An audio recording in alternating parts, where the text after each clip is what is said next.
Good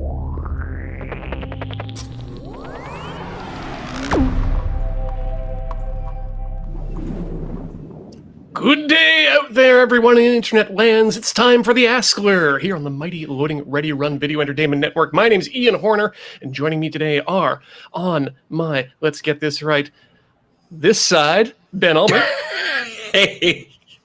Hey, how's it going? I thought you were going to say left or right, and then I'm like, you said this side. I'm like, oh no, I got to look at the screen instead of the camera. My finger's pointing right, my finger on the screen is pointing left. I have no idea, but I know with that side done, the other side belongs to one James Turner. Hi, Ian. Hello, It's good to, good to be here. Yeah. Okay, now we've all memorized our directions, correct? Yes. Okay. Sure. Look at the wall to see Ian. Okay, it's a beige wall. It actually works out very well. That actually, okay, that works for me too. I look at that wall. That's cool. So I get to look at myself in the mirror if I'm looking at James, and I get to look at a tree if it's Ben. All right. Perfect. Sorted and done. Speaking of things that need to get sorted, we're here to answer your questions. Where did we get these questions, though? Well, that's something that might take a little bit of work on your part. Not much. Just go into youtube.com/loadingreadyrun and becoming a member there. That's right. It's the members of our YouTube channel that get to suggest us questions, and then we get to answer them. That's the other side of the bargain. We also want to take some time to thank everyone out there who is kind enough to support us on patreon.com/loadingreadyrun. That keeps all the lights on, it keeps all the cameras whirring, and keeps compact flash cards constantly streaming into the holes into which we fill them and then empty them into your eyeballs. Wow, that's a really long and bad way of describing what we do. I mean, it's not bad. No, it's not bad. It's highly accurate. Yeah, it was so accurate. It sent James into the shadow realm there briefly. Yeah, I don't know what happened. It's fine. I'm back. We're good. Well, James just got re-released for us here at the end of August at time of recording. Eric wants to know, though, from the rest of us, what we're interested in terms of new releases for video games in late 2020. Are there any video games coming out? Speaking of re-releases, Crysis gets remastered in September. So I have a computer that can run that. Dude, you have a Switch that can run that. It's coming out on the Switch. What kind of universe do we live in that Crysis, the game that benchmarked all games before and after, can run on the mighty Switch? What? I mean, I guess it just solidifies that the Switch is the best console, right? Like there's no better console than the Switch. It really shows that Nintendo got serious about video games.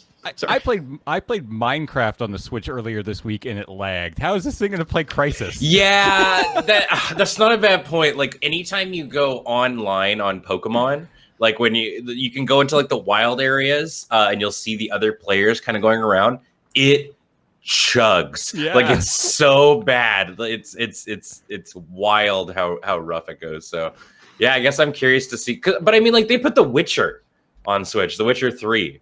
Right, so like I imagine maybe it'll be like a little bit of like downscaling or something probably, to it. Yeah, I am legitimately kind of excited to play Crysis again because I think. So you've played it? I played it when it first came out years ago. Okay, but not well. Like the joke is a joke for a reason. Like that thing required a hefty computer back in the day, and I didn't have one.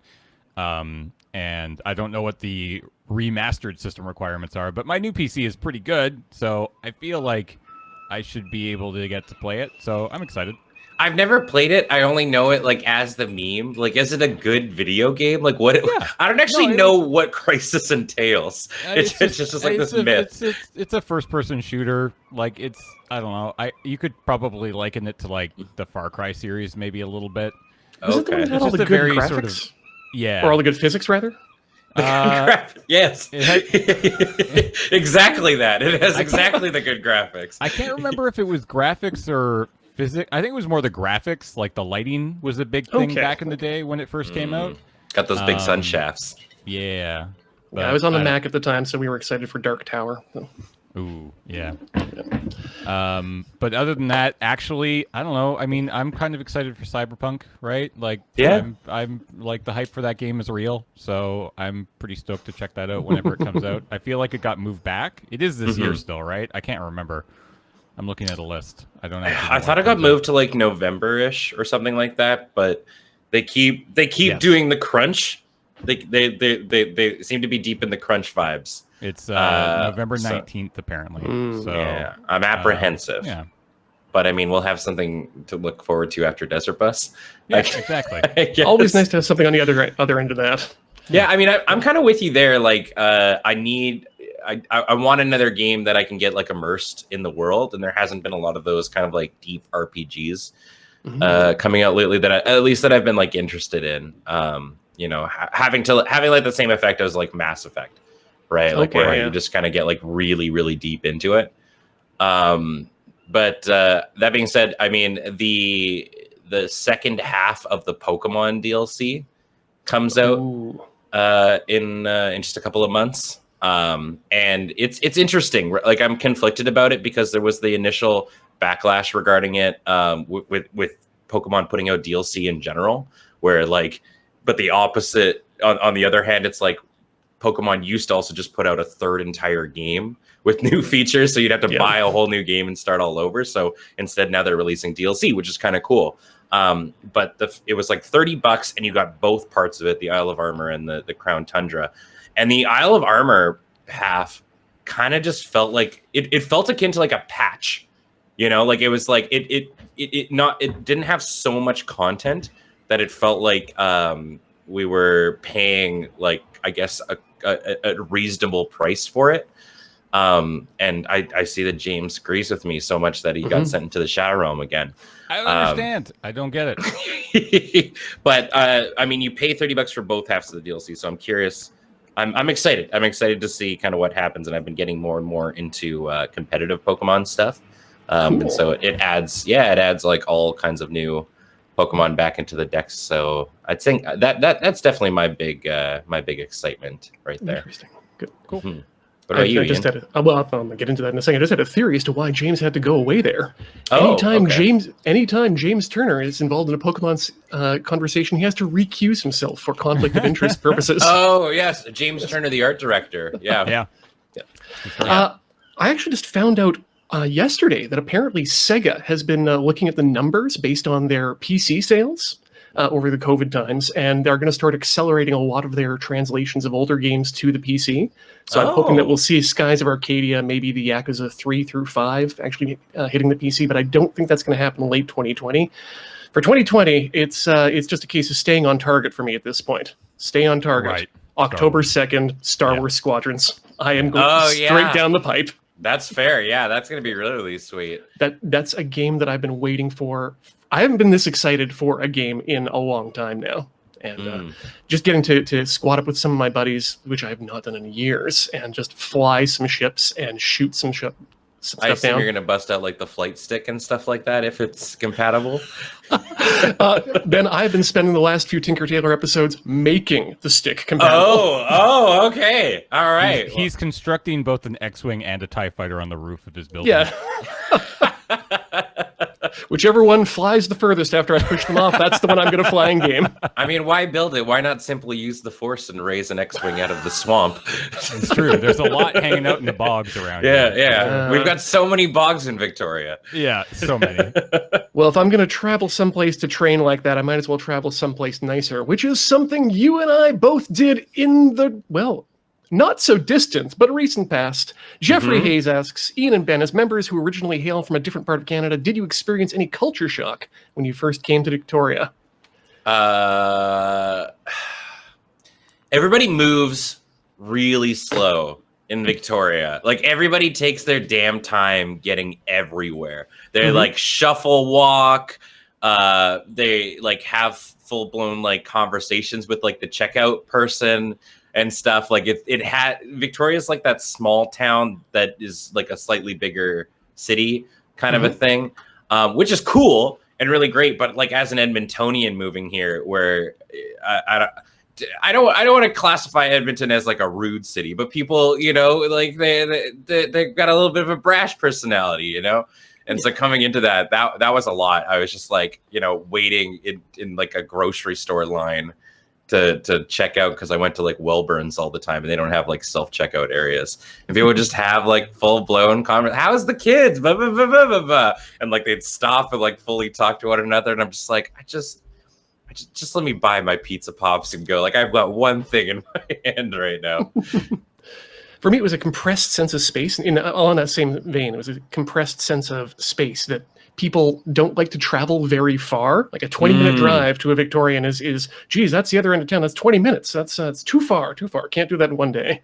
Yeah. Oh, yeah. I used to, when I was living in Edmonton, to get to work every morning, it was a 2-hour bus ride for me to get from one end of the city to the other. And it was like, eventually it hit no problem. Like I started dating somebody that lived in St. Albert, which was just like it's a little city, I guess they like to call themselves a city outside of Edmonton. And that was like an hour and a half bus ride or so. And now it's like, we're like, oh, we got to drive out to Langford. And it's like, that's 20 minutes outside of town here. And I'm like, ugh, I don't know if I want to go that far. Yeah. So, that's fair. Yeah. So as somebody born and raised here, I definitely know exactly, like I am aware of both of those issues. Ben's thing is definitely that's island time, right? Like it's got a name. Yeah. And as somebody who is generally a pretty punctual person, it also pisses me off. So it's not all Victorians who do that, but I think all of us are guilty of it at some point. And then definitely with Ian thing, right? Because I mean, for a long time, Ben, you mentioned Langford, which is about a 20-minute drive north of Victoria. That used to just basically be nothing, right? Yeah. Like nothing used to be out there, and then we started to sprawl and move out, and now a whole bunch of people out there live. Yeah.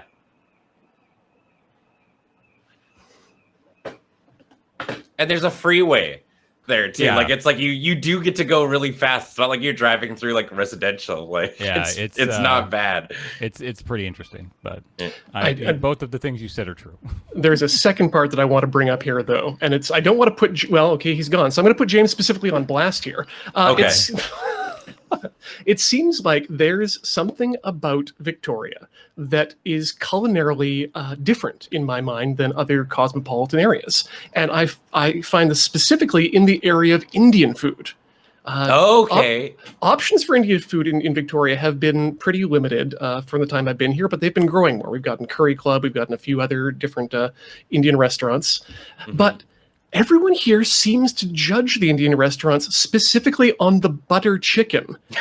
Yeah. To the point That's where all it is, though. Well, to the point where the latest restaurant I went to, it's on the menu and it's described as paneer. It's like, oh, you get your cheese and your spices, blah blah blah blah. Butter chicken. You all know this one very well. Yeah. Yeah. Like, I mean, it's the best dish. It's the least interesting dish. It's so tasty. It's ketchup and chicken. I mean, but here's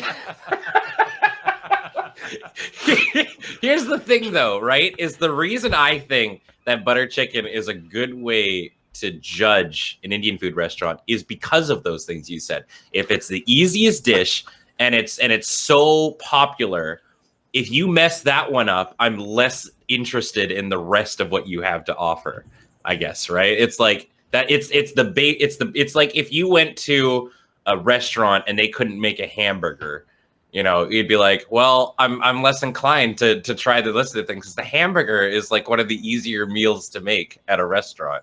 It's true. So, yeah, but I do understand what you're saying. Like, I mean, there are a lot of really like cool and very tasty dishes, but I think a restaurant lives and dies by its butter chicken, much like James's camera lives and dies by the whims of his random computer.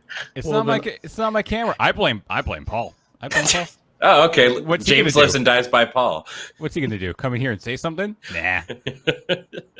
Well, then, Ben, I would say that you have properly acclimatized to Victoria at this point. Then, I definitely have. Like, it's now 20 degrees is like a little too hot for me, and like it gets down to like 6, and I'm like, oh, this is chilly. When it's like when I was living in Edmonton, I prayed for like the 6 to 10 degree days. Like it was so much nicer. Like it's a wet cold. It's a wet cold. I mean, I do love blowing people's minds when they're like, I'll be in like my streaming office and I'll be like, oh, it's super hot today. And then they're like, how hot is it really? I'm like, oh, it's 25 degrees. And they're like, oh, you're a baby. I'm like, yeah. And it's 80% humidity. Yeah. Like always here. Right. So I think, yeah. At least when I leave this podcast, I have the decency of just breaking my camera. Ian just got up and left. Like, yeah. He's the host, and all he did was just leave. Like, yeah. Look, he's just on his phone now. Yeah. I'm gonna feel bad if something bad happened. I just need to go down to the door to receive a package because. All right. Be back and say, hey, while I'm gone, here's a question. Danielle acquired some stickers of our faces. Any placement requests? I request a sticker of my face right here. Cool. I mean, we should the sticker over top. You should put mine and James' sticker over top of wherever you put Ian's sticker, since he can't actually say anything about that right now. Oh yeah, I like that. Can I be on whenever like you flip up the toilet seat? Can my sticker be there, like on the bottom of the toilet seat? You're gonna go with on the bottom under the lid of the toilet. Yeah, and then specifically for like in the mornings when you're groggy and you're like, today's gonna be rough. And then like you open up the toilet seat and then there's my happy smiling face and you're like, today's gonna be an all right day. Okay, you know what? I'm sold. Put my sticker there as well. Man, if this whole internet comedian thing doesn't work out, I'm gonna be a car salesman because that worked out brilliantly.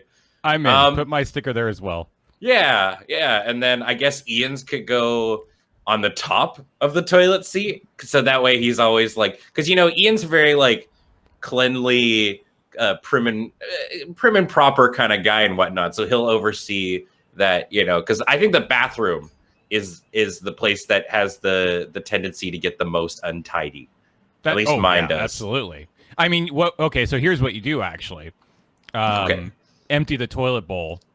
Dry it off real nice, and then like affix the stickers inside the toilet bowl. But then they're just peeing on us. You can crap all over Loading Ready Run in real life. We don't get enough of that in the Twitch comments. Yeah, no, I want it. I want it in reality. That's not. But it depends on what kind of toilet. If they have like one of those high intensity flushy dealies, those stickers aren't going to last, and then they got to get new stickers. Yeah. All right. Welcome to the Just Me askLRR. Yeah, I don't understand.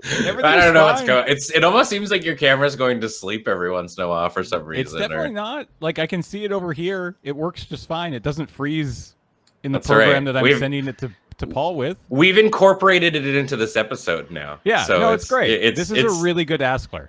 Yeah. Like, this is a really good askLRR. Let's move on to the next question. Okay. Hell yeah. Let's do it. If you got to do Road Quest Season 2, but you wouldn't be allowed to drive, who would you want to co-pilot with you to get to know better? And this is from Mr. Twanzel. So Ian and I were drivers in Road Quest Season 1. Ben was the co-pilot. So I guess let's flip it.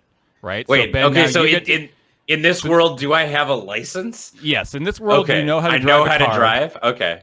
And you can drive nice and legally wherever we're doing this. Yep. Who would we want as our, in Ian and my case, drivers, and in Ben's case, co-pilot? And this is specifically to get to know better. Mm-hmm. Yes. Because if it's just to make good content, I want to bring Heather. Yeah, that's fair. That's the thing. It's like I think the streaming duos work like it's like if it wasn't to get to know better, I'd love to have an Adam and I car, right? Mm-hmm. Like I think it'd be a good dynamic. It's tough though. Like to get to know better is a difficult scenario because like I at least like the people on Road Quest too. It's like Ian and Beej, I've known for. We've known each other for like almost 10 years now or something like that. It's been at least that. Yeah. And then like James, like you and I already spend like a decent chunk of time together. So I don't know. I guess like Graham, I've gone on full trips with, just him and I. I mean, that's the thing, right? Is that like we all, I think probably just in terms of like actual just straight up one-on-one time, Ian actually for me would actually probably be pretty up. Like I thinking the same thing. Yeah, like I know you, I know about you, but we have not spent like a lot of one-on-one time together. No, and I feel like we would. Yeah, I think we would definitely learn a lot about each other if we were stuck in a car for 2 weeks. Agreed. I mean, yeah, I think on paper we seem to get along quite well. If we were looking for that Beej and Adam getting to know each other kind of for the first time, sort of scenario, like I actually, you know, I would almost say either Cam and I, because like Cam and I have not spent like a lot of time just like one-on-one interacting with each other. Or like Kathleen and I have not spent like a lot of time one-on-one. So if it was definitely like a getting to know each other better kind of scenario, then those two I think are the people that I've had the least amount of like one-on-one interaction with. Yeah, I mean our what we do for a living doesn't lend itself to a whole lot of one-on-one time. Mm-hmm. So especially not intimate one-on-one time. It's exactly. Generally loud. I think that's the thing that I think actually blows a lot of people's minds, is that we don't actually like we hang out and stuff, but we don't see each other all that much outside of like work and whatnot. Like we spend so much. To be fair, it's because we spend so much time together. Exactly, at work. Exactly, right. But it's never, you know, people are we don't do just like hang out at each other's houses and stuff like that a lot. Like usually there's some sort of event that lends it to it itself, right? But yeah, it's like. I definitely had people be like, oh, you know, like you and Adam probably spend like all this time outside of like Let's Know together. I'm like, no, we text each other like maybe once or twice a month. But other than that, like Adam and I, like we hang out for our stuff, and then we just, I don't know, we see each other every once in a while. So yeah. So I guess that leads nicely into the follow-up question from Sean Riley. Probably not intended as a follow-up, but here we are. What did you learn about each other from RoadQuest now that you didn't know before? There was a day where Ben and I spent more or less like an hour talking about our families. Oh yeah, none of that made it into the show, obviously. No, but the cameras were rolling. And to be honest, I have like sort of a like grasp of that conversation. Like I have bits and pieces. Like I don't remember everything perfectly detailed, but that was a lot I learned about Ben at that day. I don't think I learned a whole much else about anybody. I think most of what I was talking with Alex about in the car was about things that were going on in the show itself, rather than anything about that. But we did talk a bit about his time in Toronto that I didn't know a whole lot about before, and that was fascinating. Yeah, I mean that's the thing, right? Is like the cameras were on basically all the time, and when they weren't on, we were still more or less talking about what we were doing. Mm-hmm. And we eventually started doing like we would turn off cameras for like an hour or something during the day as like a break. Yeah. Which was a nice change that we made about like halfway through the run. But most of that time was spent like just chilling on music. We turn on music and not talk. I'd fall asleep. We could not talk, right? Like yeah. Just not talking for a minute was very nice. So in terms of like learning things, I mean, I definitely learned that like I guess that just like what it's like to be in close quarters in general, like all the time with like a group of people, because like we were always together for the entire trip, whether it be like in the rooms or in cars together and stuff like that. Mm-hmm. And I think like when you get to that point where you're just all stuck together, you kind of just say like screw it, and you start doing like your own basic like personal tendencies and stuff. So you learn like those little ticks and stuff about everybody, like what their wind down procedure is for the night, and like you know, the guard goes off, their morning routines and stuff like that. And I think that's actually like a really interesting, intimate sort of thing that you get to learn about your friends in a situation like this. Interesting. All right. Well, that said, we got another question here from Zen Zephyr, who asks, what is something that we've discovered this year that brings you immense joy? Immense joy. You've been watching a lot of TV, James. It's a TV show. Yeah. Schitt's Creek. I was gonna 100%. say It's not even remotely close. I really encourage anybody who's not watched that show to watch that show. I'll second that. And give it the attention that it deserves. Because while I think a lot of people will watch it, and the first season it's a little rough, it's a little off-putting.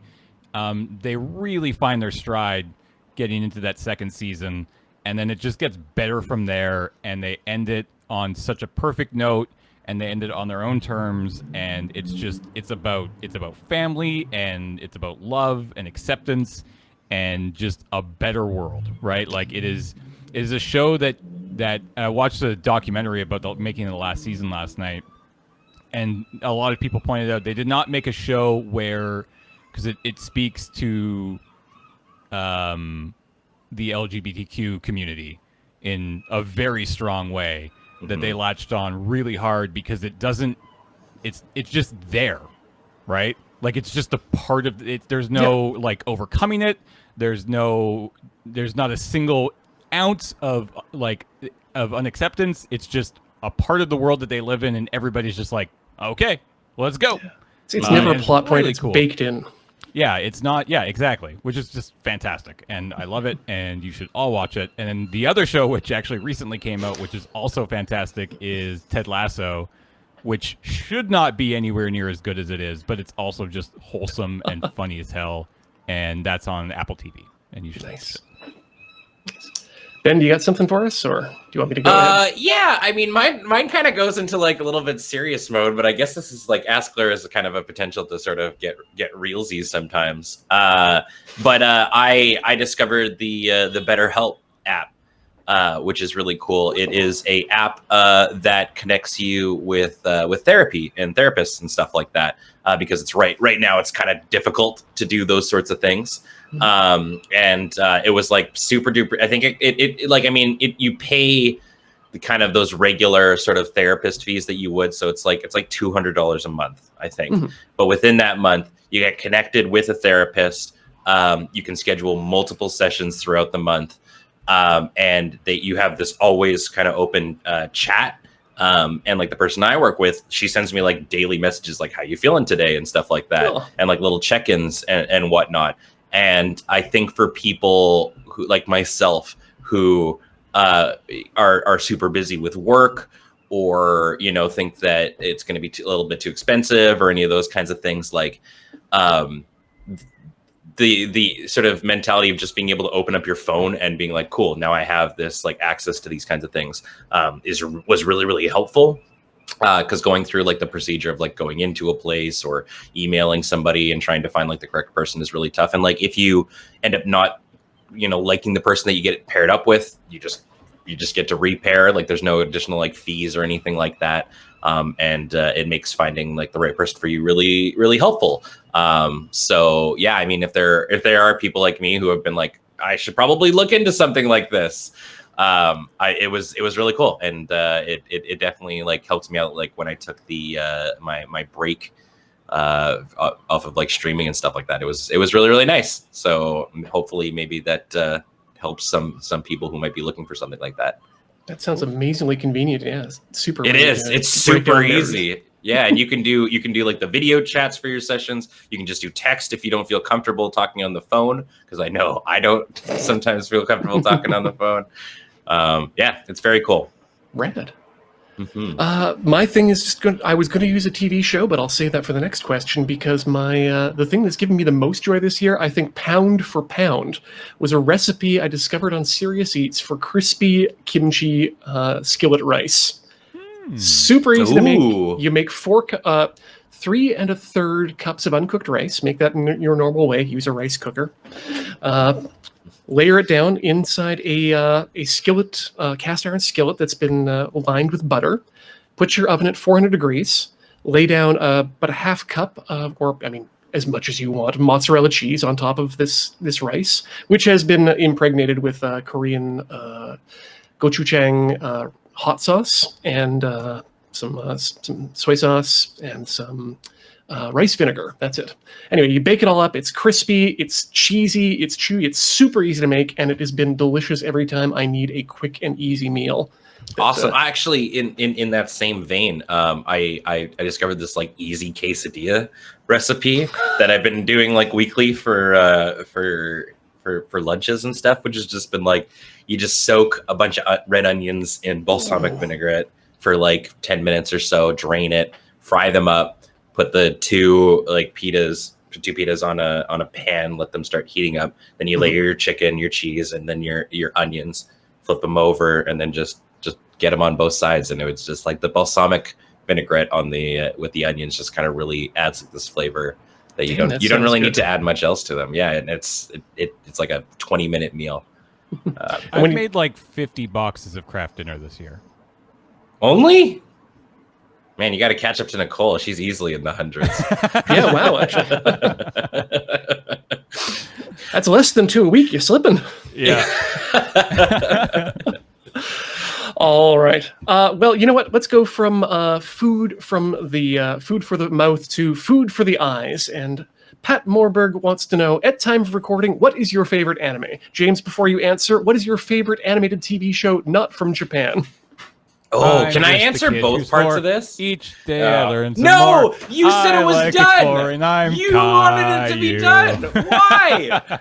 You're bringing it back. You're the problem in this scenario. I could not, right? Like, come on. Just tell me that I don't look like a 40-year-old Caillou and I'll be happy. Oh, God, I can't unsee it. I don't know if I can tell you that. Can I lie to one of my best friends? Yeah, can I lie? Can you lie to one of your best friends? Or can you lie to Caillou? Oh man.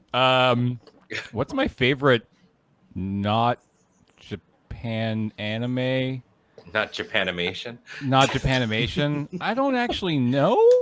I mean, I am definitely a fan of Rick and Morty. I think that show's really good. I actually think that they actually made. I don't know. Did you watch this, Ian? That Japanese made I was just Rick about and Morty. to mention it. Yep. Is that like, who was that made by? Because that was made.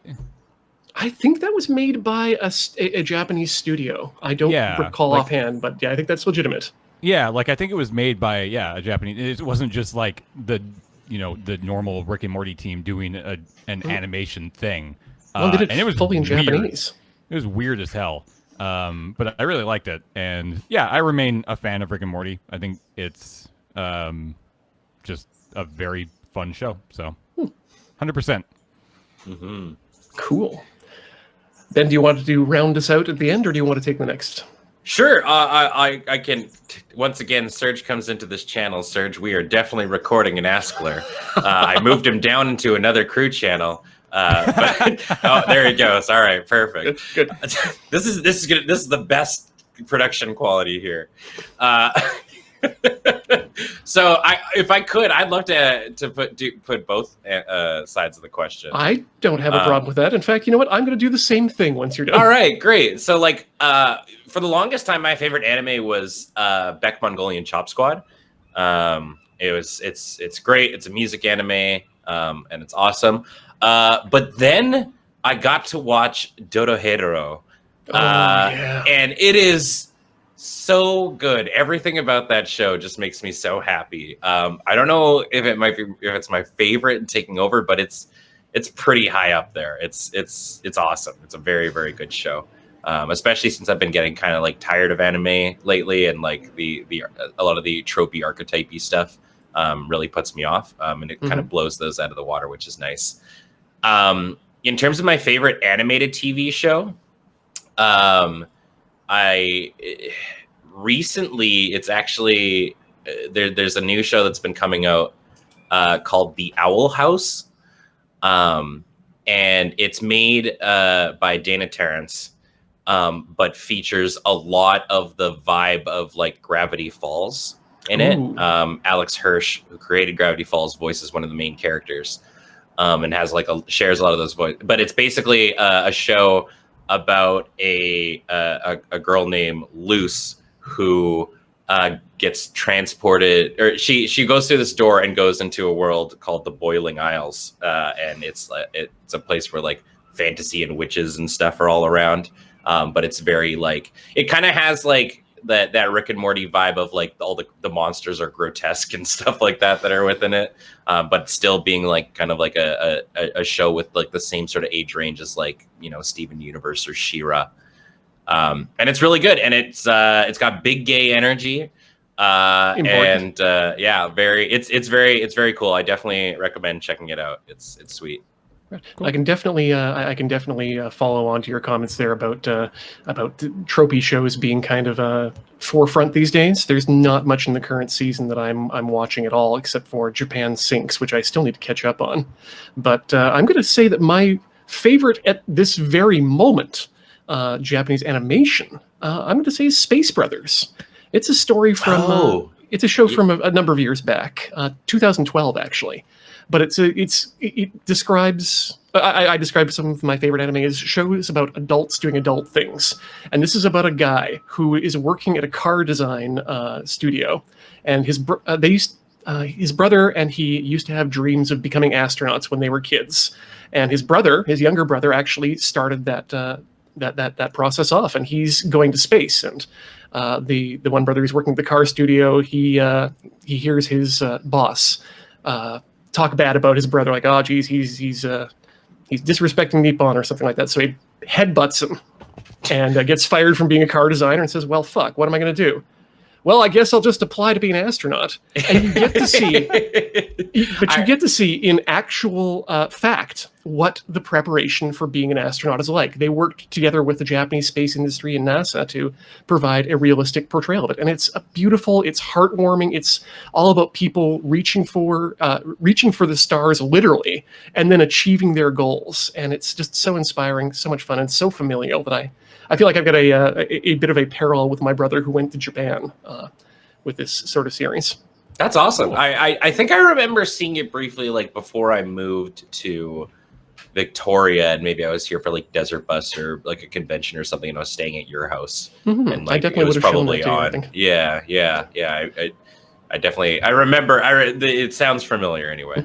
But seeing as we get to do a non-animated show, I'm going to put this up because this is the show I look forward to every week. And for some reason, Tsuburaya has been putting it out on YouTube for free for the entire world to watch in Japanese with English subtitles. And that's Chant My Name, I Ask You, Ultraman Z. It's my first Ultraman series, and I can't believe I've slept on Ultraman for this long. It's a show for kids. But what's great about it is how much love they put into the cinematography and set designs. Like, it's literally just, okay, a science fiction show for half of it, and then the guy gets big, puts on a giant rubber suit, and fights a monster in a giant rubber suit. But then you get the director making these tiny models and just dioramas that when the guy falls down, okay, time to activate the special effects. Explosions go off, and these tiny cars go flying, and these buildings just get destroyed, and it's beautiful and so technical, and I love each and every minute of it every week. Ultraman Z. Cool. Well, that brings us to the end of the questions here, and I think this is definitely one to go out on here, because I think we all deserve a break after such hard work. Harold Price asks, ice cream! What is your favorite flavor of ice cream? Wow, James is so excited. It's like, it's literally blowing his camera up. Yeah. I mean, I'm boring. I just like vanilla. That's your favorite flavor? It is the finest of the flavors. It works really well because then you can enhance it with whatever you want. But I thought we're talking on its own, just solo styles. Still vanilla. Yeah? Yeah. I mean, chocolate's fine and whatnot, but like, I like just vanilla. I mean, how often, like, I'm a bigger, I like soft ice cream, like soft serve and stuff like that. I'm not a big hard ice cream person. I don't find it as, I don't know, I guess just enjoyable. But yeah, vanilla, just vanilla. It's a good choice. Vanilla. I can't stop talking. I can't stop thinking about this ice cream that I had when I was still in my pre-teens, and it was black licorice. And the day after, I shit like the night. But God, black licorice ice cream was amazing. All right. I've never heard that before. I shit like the night. Yeah, black and long. Oh. Please answer this question, Ben, so we can go. Slam dunk strawberry cheesecake. That is absolutely my go-to every single time. James owes me ice cream. He should go get me a Blizzard before we do our meeting after this show. Our meeting's in 9 minutes. Yeah, get going then. I don't think I can do it. I don't think I can do that. Just enough time by my clock. So while we're going to get some, while James is going to rush off and get some ice cream, let's remind people that if you'd like to continue to support us, go to patreon.com/loadingreadyrun. We really appreciate those of you who do, because as we say, it keeps the lights on, keeps the engines running, and keeps me warm. And if you want to participate in next month's askLRR, you need to go to youtube.com/loadingreadyrun and become a member there, because it is our valued members of our YouTube membership program that get to submit questions for, well, not us next time, but members of Loading Ready Run will be here in these 3 squares to respond to your queries. So I guess from that, this has been Ian Horner, Ben Ulmer, and James Turner. Bye. We'll see you friends. next time. Bye. Bye.